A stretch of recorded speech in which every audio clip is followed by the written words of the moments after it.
Hello, students.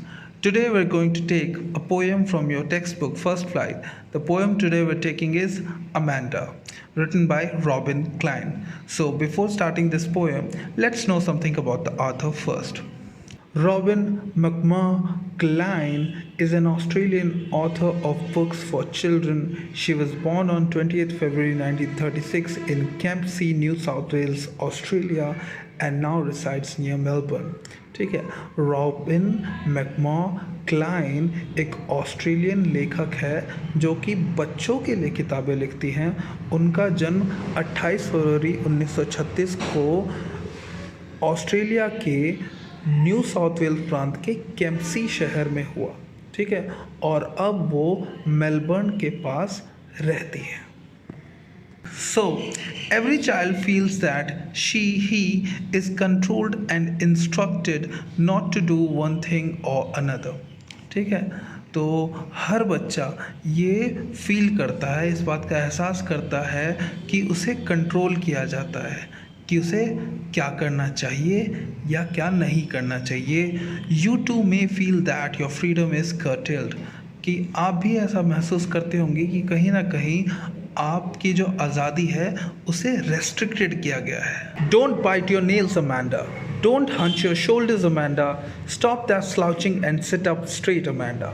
सो first stanza में Amanda नाम की एक 12 से 14 साल की लड़की है जिसे उसकी माँ इंस्ट्रक्शंस दे रही है कि अपने नाखून मत चबाओ अमेंडा, अपने कंधों को झुकाओ मत अमेंडा, झुककर मत बैठो, सीधे होकर बैठो अमेंडा।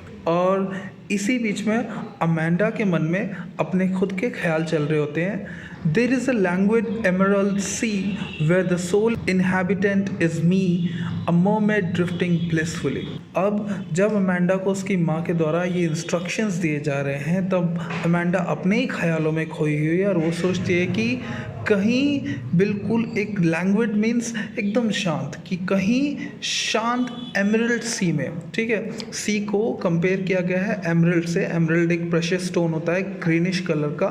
तो जिस समुद्र की अमेंडा कल्पना कर रही है उस समुद्र का पानी बिल्कुल एमरल्ड की तरह ग्रीनिश होगा। और वो बोलती है कि कहीं एकदम शांत हरे पानी का कोई समुद्र होगा जहाँ पर केवल मैं ही अकेली रहने वाली होंगी और एक मरमेड जल परी की तरह मैं पानी में हल्के से ड्रिफ्टिंग, मतलब बहुत ही धीरे मूव करना, कि पानी के साथ साथ मैं ड्रिफ्ट कर रही हूँ, बहे चले जा रही हूँ ब्लिसफुली, बड़ी खुशी के साथ।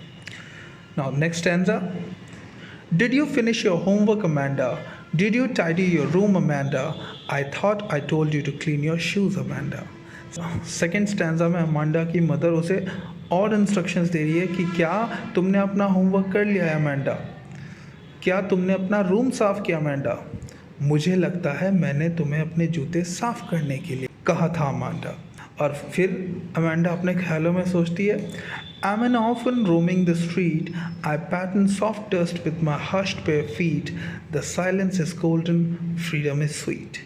तो अब अमांडा इतनी अनॉय हो चुकी है इन बातों को सुन के, इन इंस्ट्रक्शंस को सुन के, कि वो सोचती है कि मैं एक अनाथ की तरह सड़क पर बस घूमे जा रही हूँ, विदाउट एनी एमलेसली घूमे जा रही हूँ और अपने नंगे पैरों से धूल भरी सड़क पर अपने पाँव के निशान छोड़े जा रही हूँ।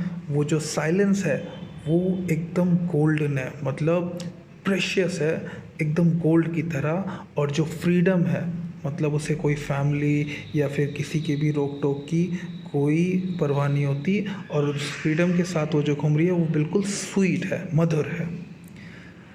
Don't eat that chocolate, Amanda. Remember your acne, Amanda. Will you please look at me when I'm speaking to you, Amanda?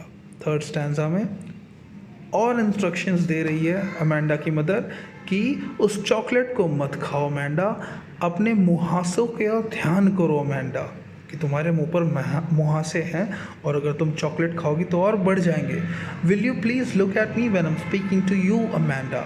कि जब मैं तुमसे बात कर रही हूँ तो क्या तुम मेरी तरफ देखोगी अमांडा? अमांडा क्योंकि अपने ही ख्यालों में खोई हुई है। अब अमांडा फिर से मन में सोच रही है, I am Rapunzel, I have not care. Life in a tower is tranquil and rare. I'll certainly never let down my bright hair. यहाँ पे अमेंडा कल्पना करिए कि वो रपेंजल है। रपेंजल एक स्टोरी है, इसमें रपेंजल नाम की एक लड़की होती है जिसे एक विच डायन एक टावर में कैद करके रखती है, और उस रपेंजल नाम की लड़की के जो बाल होते हैं काफ़ी लंबे होते हैं, तो वो जो विच होती है, डायन होती है, वो रपेंजल के बालों से ही की हेल्प से ही टावर के ऊपर नीचे आती जाती है। तो वो कह रही है कि मैं रपेंजल हूँ और मुझे किसी की कोई परवाह नहीं है। जिस टावर में मैं कैद हूँ वहाँ पर एकदम एकांत शांति है और वो बिल्कुल रेयर है, वो हर किसी को नहीं मिलती वो शांति। And I'll certainly never let down my bright hair, और उस शांति की खातिर, उस एकांत की खातिर मैं कभी भी अपने लंबे सुनहरे बालों को नीचे नहीं गिराऊंगी ताकि उससे कोई चढ़कर मेरे पास आए, मुझे तंग करे। Stop that sulking at once, Amanda. You're always so moody, Amanda. Anyone would think that I nagged at you, Amanda. अब अमेंडा की मतलब फिर बोल रही है अमेंडा को कि इस तरीके से मुंह फुलाकर मत बैठो अमेंडा, तुम हमेशा यूं ही चिड़चिड़ी रहती हो अमेंडा, और कोई भी देखेगा तो ये सोचेगा कि मैंने तुम्हें डांट लगाई है अमेंडा। नैग मीन्स डांटना, मूडी मीन्स चिड़चिड़ा होना, सल्किंग मीन्स मुंह फुलाकर बैठना। So student, this was your poem. So इस पोएम में बेसिकली ये बताया गया है कि जो बच्चे होते हैं जब उन्हें पेरेंट्स के द्वारा इंस्ट्रक्शंस दिए जाते हैं तो वो काफ़ी अनॉय हो जाते हैं, वो तरह तरह की बातें सोचने लगते हैं कि काश कि हमें कोई रोकने टोकने वाला ना होता इस तरीके से बार बार, है ना। तो ये फीलिंग जनरल फीलिंग है जो कि बच्चों में आमतौर पर हो जाती है। बेसिकली इस पोएम में जितनी भी बातें अमेंडा को कही जा रही है वो खुद अमेंडा के भले के लिए है, पर क्योंकि ये इंस्ट्रक्शंस एक साथ हो, ठीक है, right after one another continuously ये इंस्ट्रक्शंस दिए जा रहे हैं उसकी माँ, तो इससे काफ़ी परेशान और चिड़चिड़ी हो जाती है अमेंडा, ठीक है।